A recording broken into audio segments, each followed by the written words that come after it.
राजा थे एक, जीवन भर धर्म से भरा हुआ जीवन जिया। उनके गुरु उनको बहुत प्यार करते थे। एक दिन वो सुबह सुबह आए, बोले मैं बड़ी चिंता में हूं बेटा। क्या बात हो गई गुरुदेव? बोले मैंने आज देखा कि तुम्हारी मृत्यु होने में 24 ही घंटे शेष है। एक सांप आएगा और तुमको काटेगा। मैंने ध्यान में गहरे जाकर के देखा कि वो सांप कहां से आएगा। मैं बता सकता हूं कि वो सांप कहां पर रहता है। राजा बोले कि कहां रहता है? उनने स्थान बताया। बोले अब तुम्हें जो सही लगे वो करो, मैं तुम्हें यही बता सकता था, ये तुम्हें बता करके जा रहा हूं। बोले गुरुदेव एक चीज और बताइए। क्या बताइए? वो जो सांप मुझे काटने आ रहा है उसके साथ मेरा कर्मों का संबंध है कि यूं ही काटने आ रहा है? बोले नहीं, कर्मों का संबंध है। आज से 40 जन्म पहले तुमने उसको बहुत कष्ट दिया था, उसको मारा था। आज वो कर्म फलित हो रहा है। सति मूले तद विपाको जाति आयु भोगा। जब कर्म फलित हो जाता है तो भोग लेकर के आता है। बोले आज वो कर्म परिणाम देने की स्थिति में आ गया है। 40 जन्म गुजरे हैं पर कर्म तुम्हारा है, लौट के तुम्हारे ही पास आ रहा है। उसी सांप के द्वारा आ रहा है जिसको तुमने मरवाया था। राजा बोले बस इतना ही जानना था। और कोई होता तो क्या करता? कोटर में आग लगवा देता, सांप को मरवा देता। पता तो चली गया था कि मृत्यु कहां से आ रही है। राजा ने किया उल्टा।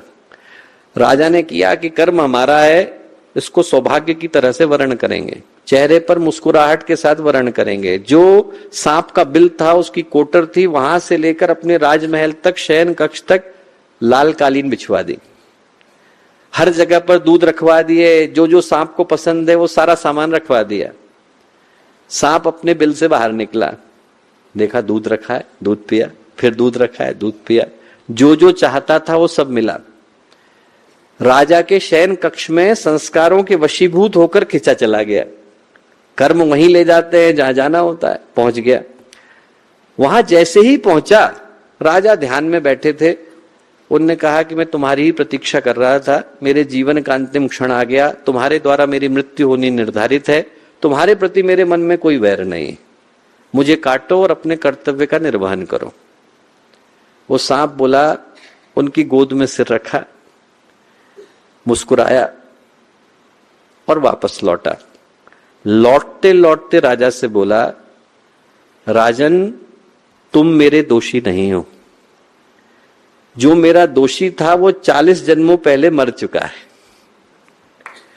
आज तो यहां पर बदला हुआ इंसान बैठा। जिस दिन हम कष्टों को मुस्कुरा करके सहना सीख जाते हैं, हम अपने आसपास के कष्टों को देखें, उन्हें मुस्कुरा करके सहन करें, उस दिन हमारे जीवन में तप के साथ तितिक्षा का उदय होता है। तितिक्षा का अर्थ है मुस्कुराते हुए कष्टों को सहन करना। आंधियां चल रही हैं, हमने चलाई नहीं, कर्मों ने चलाई है। हम सिर्फ अपने कदमों को थाम करके रख सकते हैं। वो हमारा कर्तव्य, वो हमारी जिम्मेवारी। पहला चरण गुरुदेव के हाथों में सौंप देना। दूसरा चरण मुस्कुराते हुए अपने जीवन के कष्टों को, परेशानियों को सहन करना। और जीवन में जितने प्रारब्ध, जितने संस्कार, जितनी कठिनाइयां आती हैं, उनको मुस्कुराते हुए सहन करना। हमारे ही तो कर्म है, हमारे पास लौट करके आ रहे हैं। फिर जब धुलता है तो क्या होता है? जब कपड़े को उबाला जाता है तो उसका मैल निकलता है। वो जो मैल का निकलना है, उसके लिए गुरुदेव ने बड़ा प्यारा शब्द इस्तेमाल किया है। क्या कहा है? पापों का प्रकटीकरण। हमारे पाप हैं वो उभर उभर करके सामने आ रहे हैं। कुछ पाप ऐसे हैं जो सारी दुनिया को पता है, कुछ ऐसे हैं जो हम ही को पता है। जो हम ही को पता है वो हम जाकर के गुरुदेव से बोलते हैं, प्रखर प्रज्ञा पर, सरल श्रद्धा पर माथा टिकाते हैं और उनसे कहते हैं, गुरुदेव जाने अनजाने गलती हो गई, आप मुझे मेरी गलती से मुक्त करिए। वो जो पापों का प्रकटीकरण है वो साधना का तीसरा हिस्सा है। एक सच्ची घटना आपको बताता हूं। न्यायाधीश थे, सुबह सुबह मॉर्निंग वॉक के लिए निकले। एक जज थे, मॉर्निंग वॉक के लिए जैसे ही निकले तो उनके सामने सामने घटना घटी। घटना ये घटी कि एक व्यक्ति को उन्होंने देखा कि वो चाकू मार करके और लहूलुहान और भाग रहा है। उनके सामने वो आदमी गिरा, जब तक उसको पकड़ते वो घायल को बचाने चले गए। घायल को बचाने गए, वो आदमी भाग गया।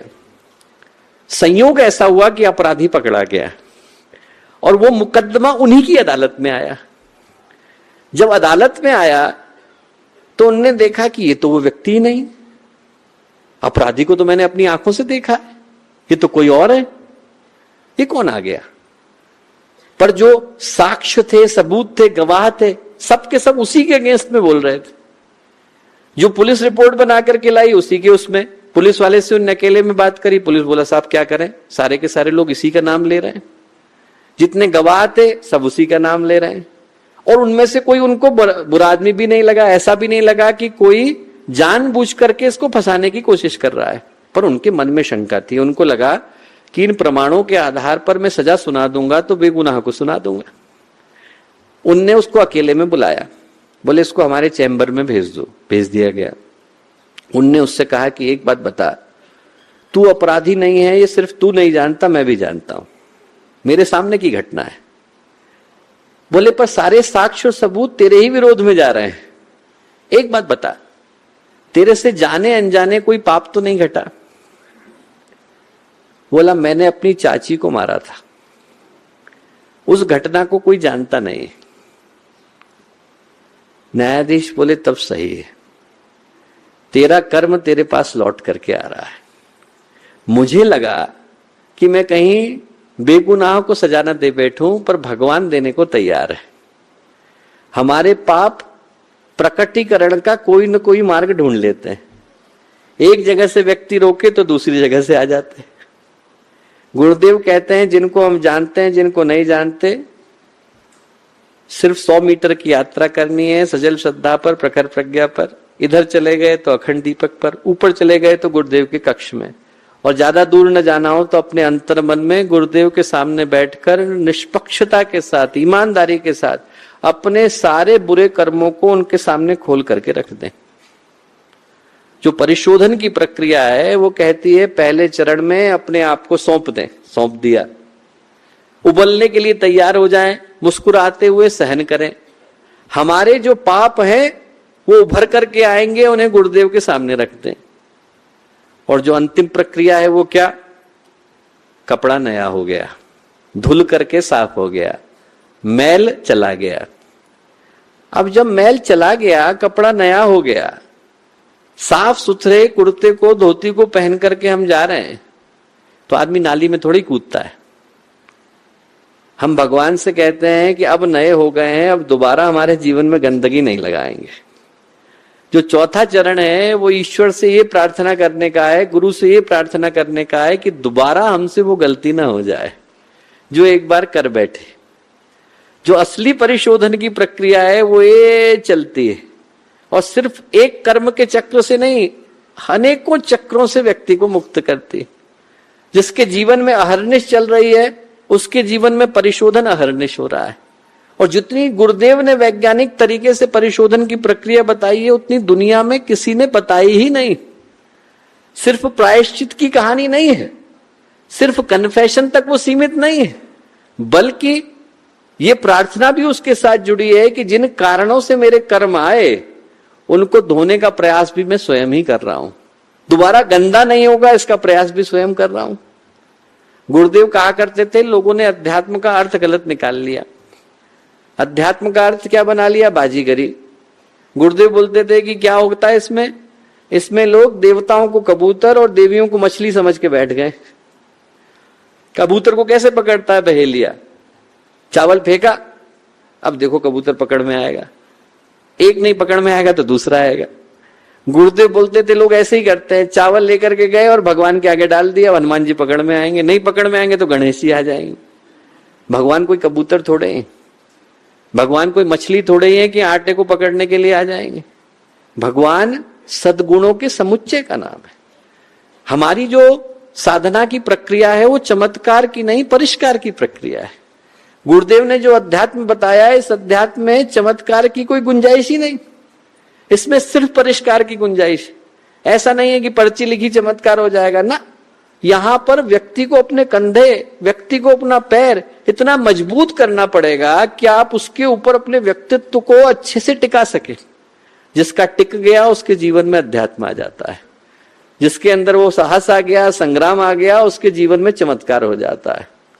तो हम लोग इस युग के भगवान के द्वार पर आकर के खड़े हुए, यहां से वो लेकर के जाए जिससे जीवन में सौभाग्य की घड़ियां सदा के लिए शुरू होती।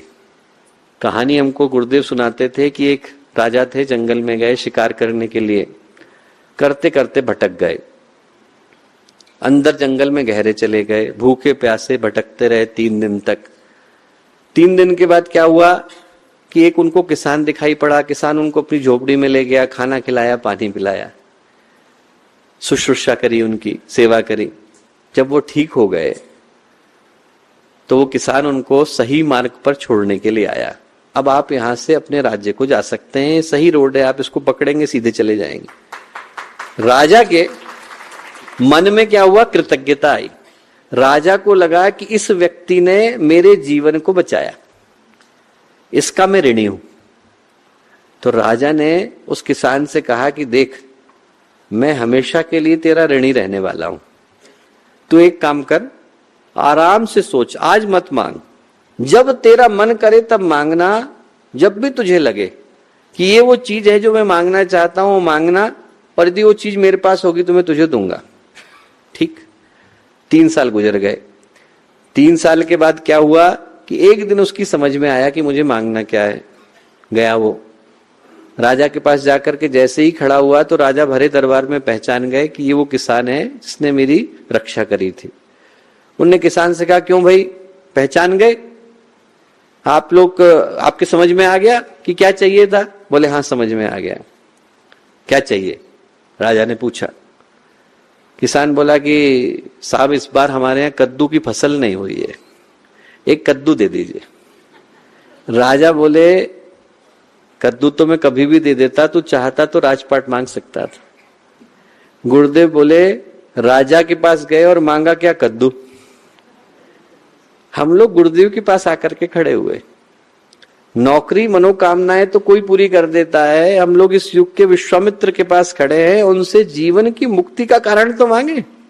ये तो मांगे जो उनके पद के अनुरूप नवरात्रि की साधना का समय है, जीवन का सर्वोच्च संकल्प लेकर के जाएं, हमारी साधना फलीभूत हो, जीवन में परिष्कार हो, हम अपने को गुरुदेव को सौंपने को तैयार हो, हम उन पापों के प्रकटीकरण के मार्ग से गुजरने को तैयार हो जिसमें हमारा शोधन संभव हो पाता है।